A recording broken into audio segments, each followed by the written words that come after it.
Hello everyone, this is Jason for Primetime Aquatics, and I wanted to take a look at two really cool fish, and we get some questions about this from time to time, and that is, what are the differences between multi-shell dwellers and Neolamprologus similis shell dwellers? So we're going to take a look at these two fish. I'm going to show you both. We're going to talk a little bit about the differences, and I also want to talk a little bit about why we keep them in slightly different aquascapes, because I think it really helps show off their awesome qualities. By the way, if you're new to the channel, consider subscribing. We do a lot of videos just like this where we talk about different species. We do product reviews, fish room, fish store tours, a lot about water parameters and filtration. Hope you enjoyed the video. All right, so what I want to do, like I said, we're going to compare multis and similis. These are two wonderful shell dwellers, and I often get questions about what's the difference between the two. Do they act differently? Are there any advantages or disadvantages of keeping one over the other? And so I wanted to compare their basics, their behavior, what to expect, certainly the way they look, because that is one thing that's a little bit different. So both of them, what do they have in common?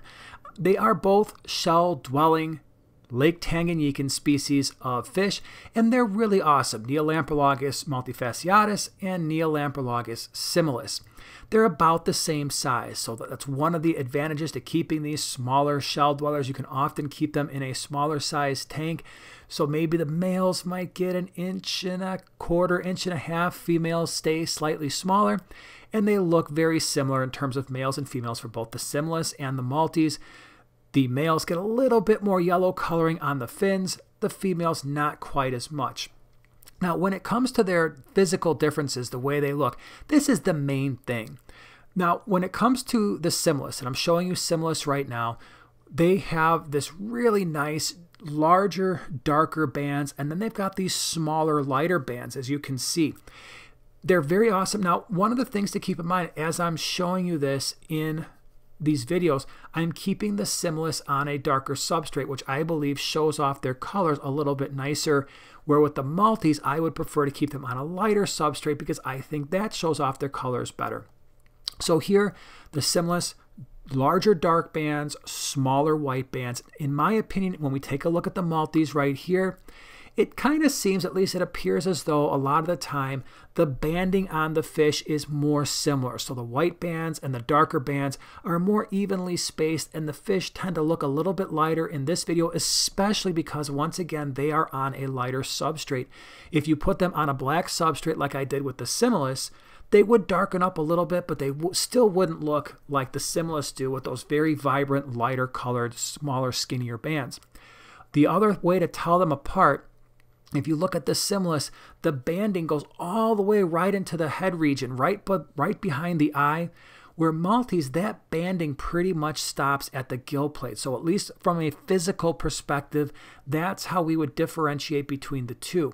Now, when it comes to keeping them, again, it's very similar. You can keep them in a similar size tank. So you see the similis here are in a 20 long. But we have kept our multis in 20 longs before without any issues. Right now they're in a 50-gallon lowboy. We also have them in a 40-gallon breeder. In terms of breeding, I would say they're also very similar as well. They need shells, you need males and females, and a little bit of patience. Often people ask, hey, how long is it going to take before my shell dwellers start producing fry? That depends on your situation, your water parameters, what you're feeding them. But for the most part, I have found it might take them a month to 6 weeks if they're of breeding age to settle in, dig out the shells that they want to dig out and bury them the way they want to bury them, situate the sand, and then for the most part, they're giving you about the same number of fry at about the same rate, although I think the multis breed a little bit easier and a little bit more aggressively. I think one of the main differences maybe when it comes to breeding and care of fry is the care of the fry. I think the similis don't do quite as good a job of caring for their offspring as the multis do. The multis seem to be a little bit more aggressive when there are smaller fry in their vicinity around their shells. In regard to their overall hardiness, I would say they're pretty similar. Lake Tanganyikan fish don't like a lot of fluctuation in their water parameters. I would say both the multis and the similis are the same in that respect. So we're trying to keep, we want a well cycle tank. We want our ammonia to be 0, our nitrites to be 0, and we really try to make sure our nitrate concentrations stay below 20 parts per million throughout our water change schedule. I think that's where they do best. Water hardness, you're going to want to have relatively hard water. For us, it's between 10 and 12 degrees, both general hardness and carbonate hardness. pH, closer you can get that to 8 or so. We're between an 8 and an 8.2, and they really like that. Both fish would enjoy that. So water parameters, because they come from the same lake, are pretty much the same. When it comes to feeding, again, I have found that these fish are very similar. They both love to eat flake food and micro pellets. Now for us, we're sponsored by Northfin Foods, and so we feed a lot of Northfin Foods. Like I said, the flakes and the pellets, they love those. But also live baby brine, both our multis and our similis get live baby brine twice a day, because one of the things as you start to breed them, you never know if there are really small fry in those shells, especially when you have a bigger tank like our multi low boy, our 50-gallon low boy. So it's just easier a couple times a day to add in the live baby brine. And if there are fry in those shells, they have something to feed on. And the adults love it too, both the similis and the multis. The adults love them, love the live baby brine as much as the smaller fish do. And by the way, we've done a lot of videos with both of these fish. We've done species profiles on both the multis and the similis. I'll put that in the description below. I've talked about how to set up shell dweller tanks properly. That video will be in the description below as well.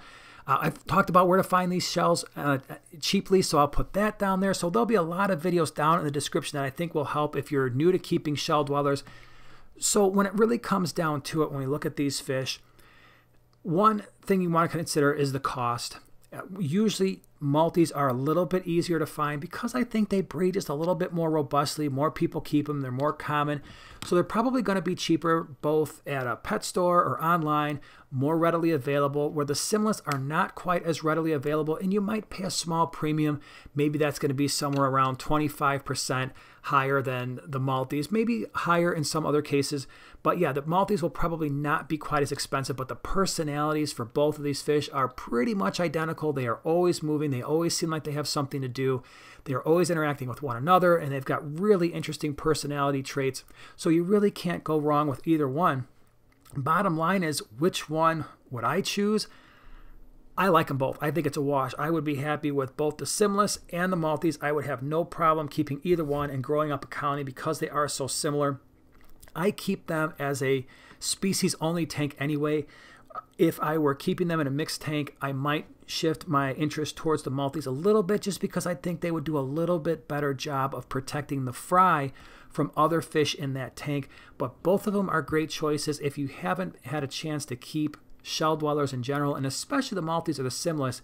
Definitely worth a try.